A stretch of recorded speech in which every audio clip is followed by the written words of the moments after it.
Hello and welcome to Wrestle News 365 here on YouTube. Hope everyone is having a great Tuesday so far.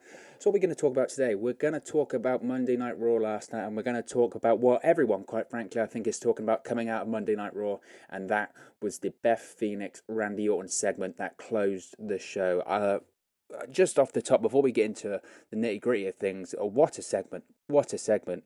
In terms of Raw overall, I don't really do the full recaps on here because I want to keep things reasonably short and sweet. But if Raw wasn't a 3 hour show, this is the prime example of last night. If it was a 2 hour show, that would have been a hell of a show. You know, the opening segment with Drew and Brock, and you had some matches in there, and then obviously the main event segment with Beth and Randy Orton. It would have just been tremendous. That middle hour this week was a bit tiresome and it felt like they were trying to fill time there.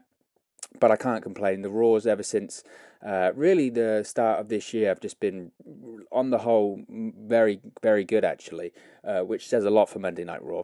But let's get into the main event segment. Let's get into Beth Phoenix and Randy Orton. So we found out last week it was advertised that WWE Hall of Famer Beth Phoenix was going to be on Monday Night Raw this week from Brooklyn, New York, in the Barclays Center, one of my favorite arenas, to give a medical update on her husband Edge. Now, after, of course, Edge was attacked a couple of months ago after he made his triumphant return at Royal Rumble, and then the following night on Monday Night Raw, gives a bit of an explanation as to why he's back, how he came back, all of that good stuff.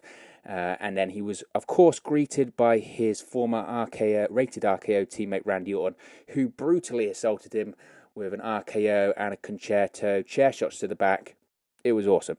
So Beth Phoenix comes out. She's selling the look of, what would you call it? I guess the fear on her face, perhaps, or the sadness of what's happened to her husband and what Randy Orton's been doing ever since then.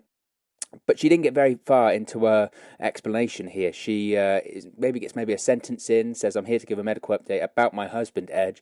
And it didn't take very long for Randy Orton to interrupt. He came out and cut, honestly, for a while he's been cutting very good promos, but this is one of his best promos, not even in a long time, one of his best promos in his career, period.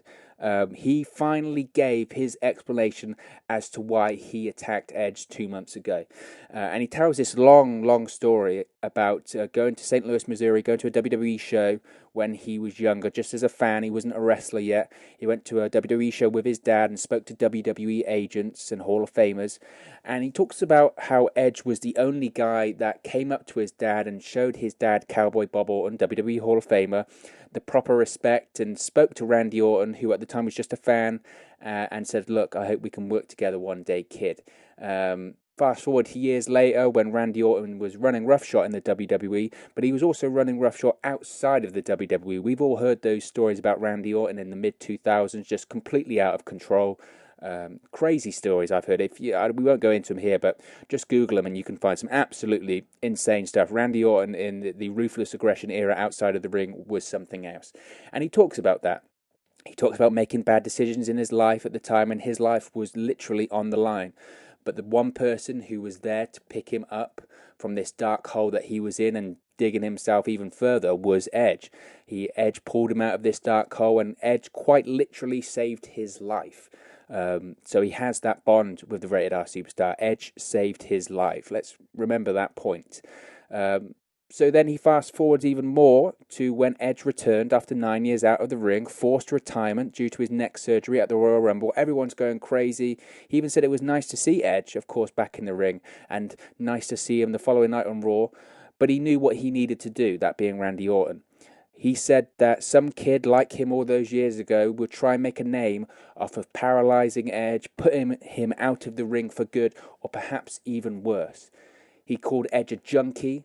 He said Edge is a junkie for the crowd. He's a junkie for the ring. He's a junkie for the adulation of the crowd. And then he got personal with Beth Phoenix, and he said, "You, Beth, are an enabler for enabling the addict that is Edge." He said that he cares about Edge's well-being. He cares about his family, his children, his two little girls, more than Beth Phoenix does. He says he loves Edge. He loves his family. He loves his children. And I thought this was brilliant. I thought this was absolutely brilliant. I thought this explanation was just superb. The best heels, and I'll tell you why this was superb, the best heels and the best villains even this is transcending wrestling. The best villains in television, in movies, whatever, all have an element of truth to their actions that you can't disagree with. Okay? Yes, it's a twisted and warped truth, but it's the truth nevertheless, and you can't disagree with it. Think of, okay, let's go through some villains. If you're a fan of the Marvel films, Thanos is probably arguably the best villain they've had in all of the MCU films. Why so? Because his rationale for his actions, his whole overpopulation of the universe, the resources being finite, all of that stuff, it's true. You agree with Thanos. You go, well, obviously I don't want you to kill half the universe, but his rationale does make some sense. The Joker, in The Dark Knight, he just wants this element of chaos, and you can't necessarily disagree with some of his actions. He's taken out the corrupt police force and all of that stuff. Darth Vader in the Star Wars series, Anakin Skywalker, he turns quite literally to the dark side because he wants to save his wife. He wants to prevent his wife from dying, so he goes to the dark side because he thinks that's the best way to save his wife. And all of those actions you can't disagree with. You can't, or the explanations you can't disagree with. You can disagree with the actions and the way to go about it. You go, well, of course I wouldn't do that. Of course I wouldn't attack Edge and make sure that he can't compete in the ring again. But you can understand his explanation of I care for Edge so much that it's almost an Old Yeller situation, isn't it? I had to take him round the back of the woodshed and put the bullet in his head to save him. Again, it's just, I thought it was brilliant. The best heels have that element of truth that's believable, and the way that Orton said this promo, the way he spoke to Beth, he almost spoke down to her, was just superb. It was just superb. And even his actions whilst he was saying this promo, at one point he physically circles Beth. He walks a circle around her, which is the ultimate predatory move, isn't it? You know, we call Randy Orton the apex predator. We call him the Viper. He was just, he was slithering. He was slithering around her, and everyone knew he was going to RKO her. Everyone knew he was going to attack her. That's what the segment was going to. But the way he just sort of built up to it and slithered around her, it was excellent. And talking about the promo, you know if you're cutting an awesome promo when the crowd is completely silent. And why are they completely silent? Because they're hanging off every single word that you're saying or that Randy Orton was saying at this point. You could have heard a pin drop when he was telling that promo. You could have heard a pin drop. I know that my eyes were glued to the television. You know if something's good on WWE TV or not because you're looking at your phone, you're scrolling through social media, or at that point. But my eyes did not take off the television at all because I was glued. It was awesome. And whilst he's saying his explanations, he's dressing down the mother of Edge's children, saying that he cares about Edge's children more than and Edge more than Beth Phoenix does. I mean, it's brilliant. That's the heel side of it. That's the real heel side of it, because obviously the issue is with his twisted and warped explanation is that some people might actually agree with him. I think at one point when he was saying this explanation, he actually got a round of applause because some people started to agree with him. So how do you go in that different direction of, okay, how do I get the heat back?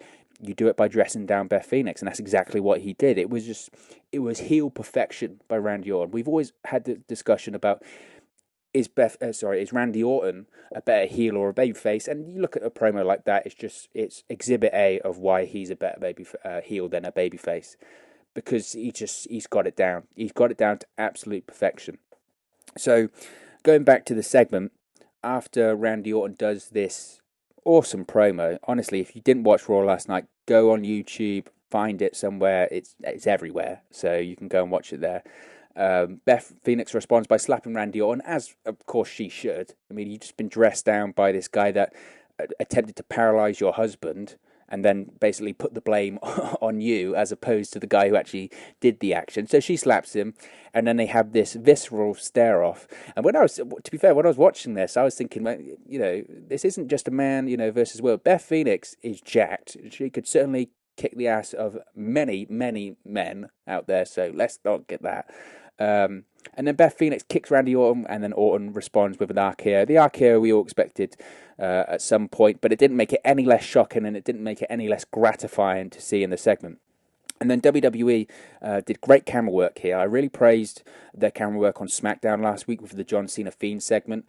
But they panned to the crowd here straight after the attack, and they didn't show the ring. They sort of did this shot as if, just not seeing the ring, or that wasn't meant to happen, sort of thing. And it was great. And then they shot straight to the commentators who had an on-camera.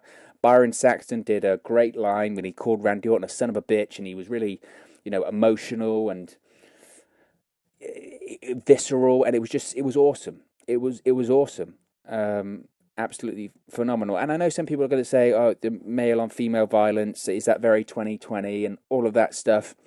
Well, I think WWE went to great measures to protect this.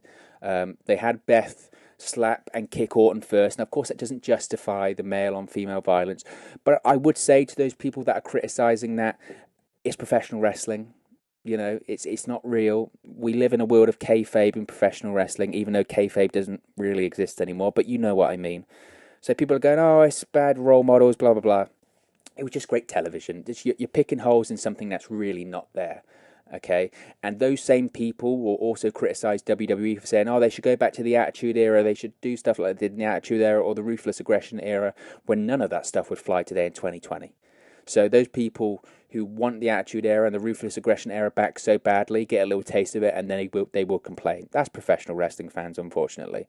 So I don't put any stock in that. Oh, they shouldn't have a man attacking a female thing. Just, forget about it, okay? It's a storyline. It's a television show. It's kayfabe, okay?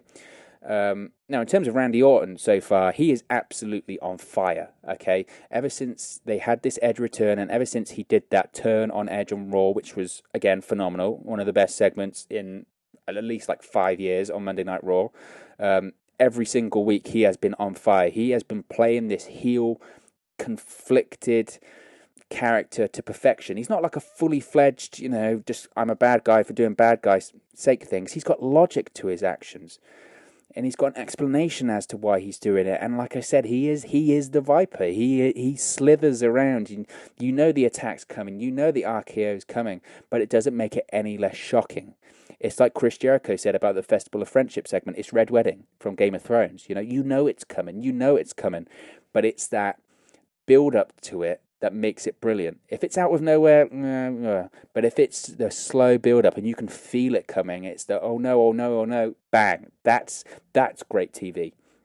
And this whole storyline, this Edge Randy Orton storyline, is the best storyline on WWE TV, obviously right now, but it's also the best storyline on WWE TV in a long, long time. You can think about what they've done so far. It's awesome. Of course, you had the Edge come back at the Rumble. You had the Edge promo the next night. You had the Randy Orton heel turn. You had him come out the week after not saying anything, saying, guys, I can't. You had the Matt Hardy segment with Randy Orton attacking him. You had the segment the following week with attacking him even more and writing him off TV while shouting, I'm sorry. You had this segment last week with Kevin Owens. You had it with Beth Phoenix this week. It's just brilliant. It's brilliant. And I mentioned it on Twitter last night. This segment for me and this storyline, it transcends professional wrestling. Of course, it was a great professional wrestling segment. But when you've knocked it out of the park, when this wasn't just a great professional wrestling segment, this was a great television segment. This was great TV. The acting here wouldn't have been out of place in any drama or any film that you wanted to put on television. That's when you know it's great. When it transcends professional wrestling, when you say, look, if this was some drama or if this was some TV series that I'm binge watching on Netflix, I would be hooked to the screen and I'd want to see the next episode. Okay, that's exactly what this was last night. It was phenomenal. Now, when will Edge come back? That's the question coming out of this. Of course, Edge is going to be coming back to WWE TV soon. We know they haven't obviously officially announced the WrestleMania match between Edge and Randy Orton, but it's coming, of course. And the explanation to that, I would say, is we didn't actually get a medical update from Beth Phoenix, did we? She could have easily said, he's at home recovering, but he'll be back in a couple of weeks, or he'll be back at WrestleMania, or she could have just come out and said he's completely fine. So it's been rumoured that Edge will come back next week. It's which would make quite a lot of sense. Obviously, we're about 6 weeks away from WrestleMania. Obviously, once Elimination Chamber is out of the way, we don't have any other events until WrestleMania, so the focus well and truly is on WrestleMania. We are well and truly on the road to WrestleMania, as they would say. And it would make sense, after Randy Orton's been attacking Edge's friends, the likes of Matt Hardy, regardless of their history, and now he's made it even more personal by attacking his wife, running down his family. Regardless of if Edge has recovered or not in kayfabe, he would be back to gain some redemption next week, and we know the pop will be huge. And this storyline for me will only get better. Like I said, if this was a Netflix show, I'd have clicked on see the next episode right now, regardless of what time it was in the morning over here in the UK. So the pop will be massive, of course, when Edge returns. And like I said, the storyline's just going to get better and better and better. Now, I hope they don't announce Edge's return ahead of time. I don't think they will. I hope they do, the surprise entrance. Maybe Randy Orton's in a match or something like that, and Edge attacks him. Just the pop that they've built here, ready for Edge to come back, will be huge, will be massive. And I just hope they don't waste it. I just hope they don't waste it, because that's going to be a moment. That is going to be a raw moment. Of course, when Randy Orton attacked Edge, that was a raw moment. That's one of those moments you're going to be talking about in 5 years or at the next anniversary special. That's going to be on the promo package for it. Even this segment with Beth Phoenix or the segment with Matt Hardy, they could be on those promo packages. That's how you know you've made a real moment. And Edge's return, once again, that's going to be a moment. That's going to be a moment. The crowd's going to go nuts. The crowd is going to go nuts. So they've still got a way to manage this, but the pop's going to be massive. And like I said, the storyline's only going to get better. I would say for their WrestleMania match, now that this has become so personal, that it's probably likely there's going to be some form of a stipulation, which would help Edge, of course. Whilst he has recovered enough to compete in matches, you're still going to have to work around his limitations in the ring because of his injury. So we'll probably see some form of a gimmick match at WrestleMania. For what that is, I don't know. They obviously still have to be careful, of course. They aren't going to book Edge in a ladder match or a TLC match or anything silly like that, because if they do, I don't want to see Edge taking bumps off ladders ever again. So what do we think? Maybe a no holds barred, maybe a steel cage, maybe last man standing, something along those lines. I think I wouldn't be surprised if it turns into a no holds barred sort of deal. But what did you think of the segment last night? Of course, it's not just about my opinion. Let me know in the comment section below. When do you think Edge will return to WWE to attack, of course, Randy Orton? Do you think the match is definitely on at WrestleMania? What stipulation do you think the match will have, if any, at WrestleMania? Don't forget, in the bottom right-hand corner, you can subscribe to the channel. We post daily videos about Raw, SmackDown, NXT, AEW, NWA, whatever you want, we'll put it on here. Thank you very much for watching, listening, streaming, or however you've come across this video today, and I'll speak for you again very, very soon.